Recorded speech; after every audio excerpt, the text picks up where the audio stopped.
The fruits of the sculptor's labor were about to take on a new life inside the computer. They first had to be scanned by a laser which probed every nook and cranny to transfer the physical models to virtual ones.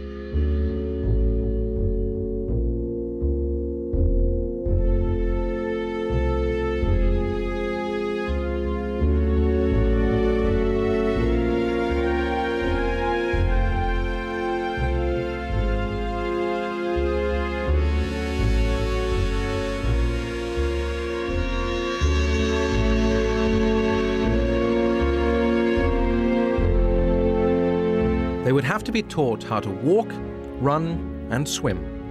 And some of them would even have to fly. In fact, a giant pterosaur was one of the more unbelievable animals. How should it fly? How, for that matter, would a reptile with a 12-meter wingspan even get off the ground? This was just one of many questions paleontologists were asked to answer.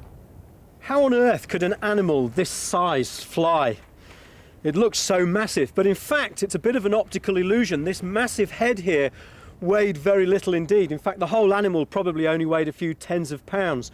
But one of the keys to their success as flyers is in the way the bones were engineered. The skeleton is exceedingly lightly constructed, and all of the bones are hollow, probably filled with air sacs, and engineered in such a way that they would resist twisting and buffeting around by the wind. So in fact, the whole of the skeleton of this was exceedingly light, but at the same time exceedingly strong. This meant that they were incredible flyers.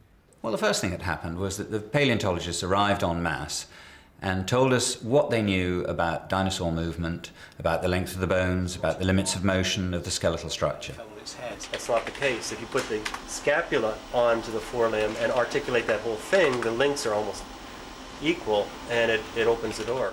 They can tell us this dinosaur did not move its neck higher than 20 degrees. From there, you can come right round and you can sort of come down here. They can tell us this animal did not run, because if it did, it would fall over and break all of its limbs. They're going to tend to move in a slightly ponderous way. They'll whiz off like greyhounds.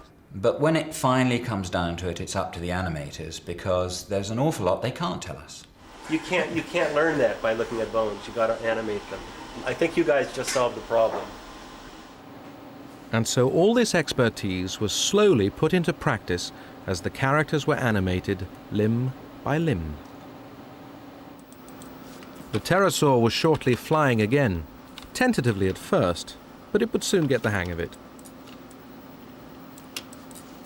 Others turned out to be more difficult. Animating the Tyrannosaurus is quite tricky because he's basically a 5-ton sort of bird, really. I'm trying to get the weight into his feet, so I've got to do lots of squash and stretch around his feet and ankles to try and make him look heavy. Well, this is tricky because we've got flippers, and there's nothing in the world today that swims this way, so we have to devise a system for it. Well, one of the problems with the steg and with most of the other dinosaurs is the fact that their back legs are a lot longer than their front legs. And because we can't have these little front legs shuffling along like that, we have to sort of come up with a solution for that. And that's what I'm working on at the moment. Diplodocus is going to be really hard to animate because it's such a big creature. As you can see, the tail is absolutely massive, and the neck is as well. And it's going to be hard to get both things working together.